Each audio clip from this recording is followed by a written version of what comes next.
Hey guys, 2D Man here with a Genshin Impact character guide. What we're going to be going over today is Xiao. I've had some friends ask on how you can build Xiao, what kind of weapons you want to use, and what to do with him in general. So I'm just going to go over what I do with my Xiao, and the type of teams I like to run him in, whether it be Abyss or just around the map in general. So let's cut straight into it. What the flip? Now, Xiao is the newest character as of this moment to Genshin Impact. He's a Anemo pole arm user. He has the highest base attack at the moment, which helps his DPS greatly. So for weapons, you have a variety of different weapons that you can use. I currently use my best available option at the moment, which is the prototype Star Glitter. This weapon is actually really good.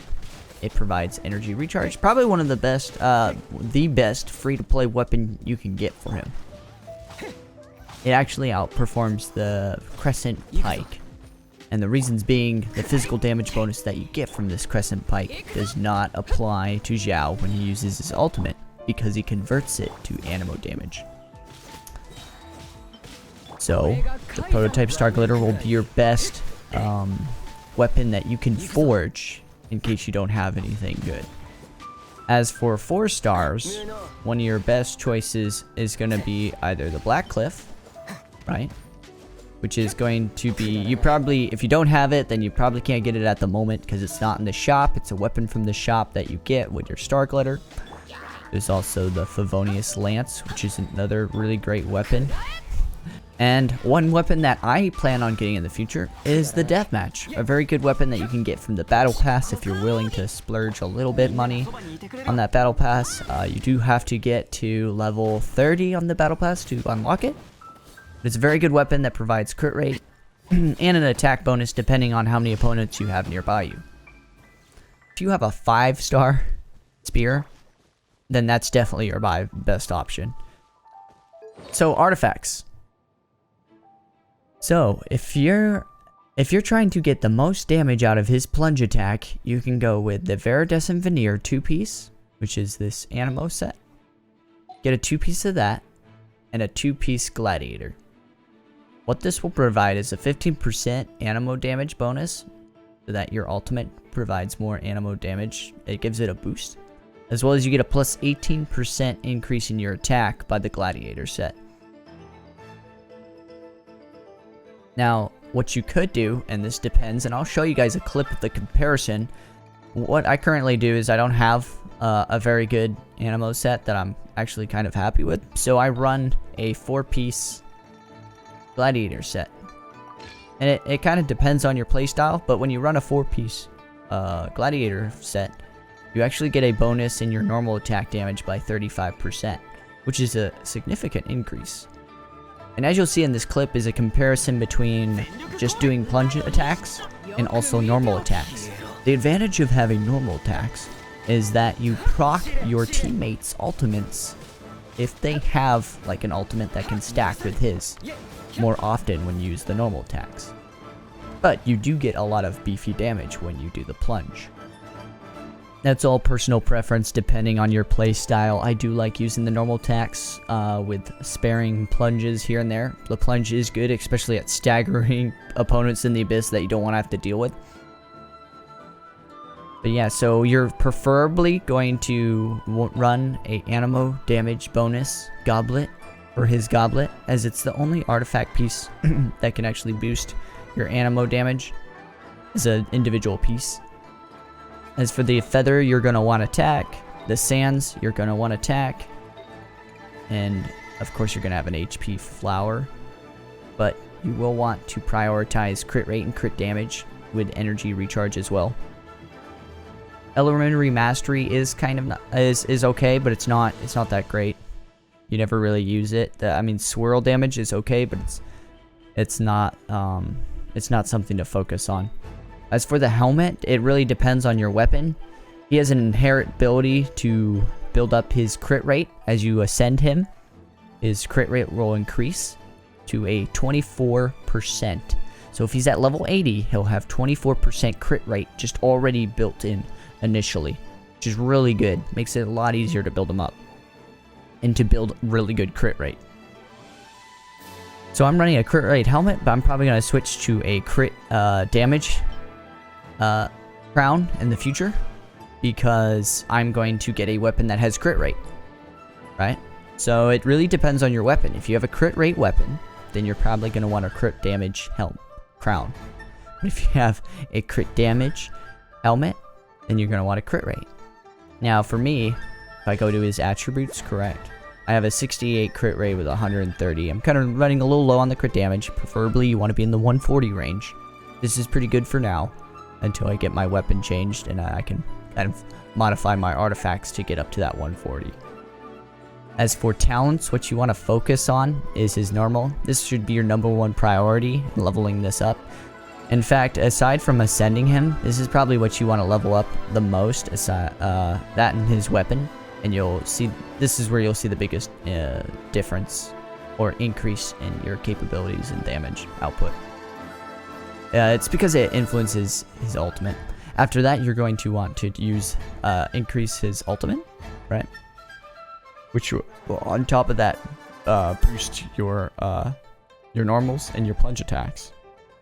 Also, at a certain point, the life drain goes from 2.5 to 2.0, which is really nice. It means you lose less health the higher you get this level. And lastly, you're going to have his skill ability, which is actually one of my favorite abilities. It does a ton of damage in comparison to what you think it would do. But that will be your last priority in leveling it up. Unless you have like C6, in which case this would be your priority. Because at C6 he becomes a totally different character. But we're going to assume like if you're C6 you probably already know all this stuff. And you don't need this guide at all. Alright, as for teams that I like to run with Xiao, I like to run several different comps, and they're pretty different. So this is a comp that's really strong and pretty mainstream. What you're going to have is Xiao with some Animo user. Now this could be interchangeable. You could have Venti, you could have Jean, you could have MC, you could have several different characters, but I run Sucrose. She's the only other Animo user I have aside from MC, and I just like her kit better than the MC's. Though I fit her in, she provides a lot of good energy recharge, as well as elementary mastery, and a very strong AoE ultimate. As for assist, you'll notice that in every single one of my comps, I will run Beidou with him, as I like the what I codename called the Bane of Thunder comp. You basically stack both their ultimates. Beidou after C2, her ultimate will proc amongst and chain reaction amongst all characters around that vicinity, which is really good, and she does a ton of damage. Now, as for the utility / support, I swap around. It's either Diana or Bennett. It really depends. With Diana, you get a shield, right? And some really good healing, as well as energy recharge. But with Bennett, you get a huge attack increase. Which is ridiculous, and faster healing. So it all kind of depends. So this first team, this is kind of a plunge strong team, which is why I used it in my prior example against the cryo plant boss.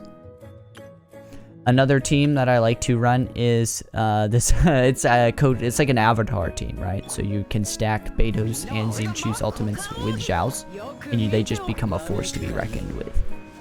The nice thing about this comp is you get shielding from both Beidou and Xingqiu, and damage reduction, as well as a very damage bonus from Bennett. So it's just a very strong team. Probably the highest DPS rate team I've have. Aside from that, I like to have double cryo in case you need crit rate, right? You can run double cryo to increase your crit rate by 15%. But something else about Chun Yun is that when you use his E ability, everything within the radius of that little cryo circle, your attack is increased by 8%. So if you're using Xiao's normals, it's really nice. If his ultimate's on cooldown, now you have cryo damage, which is really good and sometimes very lacking in the Abyss. You also have Diona. So this comp has a lot more sustainability. Now you may be wondering, okay, you don't have an Animo user in this comp. How are you getting energy recharge? So I counter this by giving either Beidou or Chunyun a Favonius Claymore, which provides a lot of energy. And if you don't know what a Favonius weapon does, essentially you at R1, at refinement 1, right, or for refinement 0 I should say, you have a 60% chance of getting elemental particles that apply to the whole team if you land a crit hit. And now I have both Diona running a Favonius Bow and Chunyun with a Favonius Claymore. So they provide energy for both of these characters.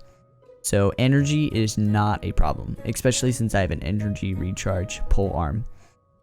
So that's my Xiao guide. If you need any help, just let me know. You can comment in the comment section below if you have any questions or any ideas.